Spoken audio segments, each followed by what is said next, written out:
of you. I am your Armando Arcingco from Grade 10 Benevolence. Today we're talking about a phone review or my target phone na gusto ko po para sa akin. For me, ang gusto ko lang po na cellphone is yung magagamit ko po sa school or yung mapapakinabangan ko po when it comes to academic. Dahil po, kagaya po ng ginagawa namin ngayon, yung pagbablog, ay need ko po ng ma-quality na cellphone.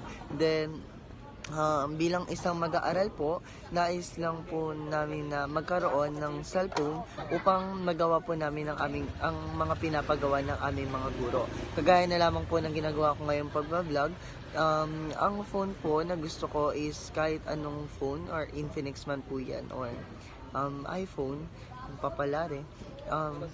Ayun lang po yung mga pangarap kong phone para po sa akin dahil isa po ayon sa mga pangangailangan ko bilang estudyante.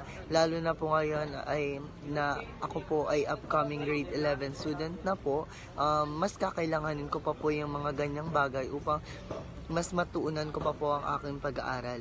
At para na rin po magkaroon din po ako ng magagamit sa aking pag-aaral. Bilang isa rin po kasi mag-aaral, ito po ay isa sa aming pinakakailangan dahil karamihan po sa mga ipinapagawa sa amin ay online.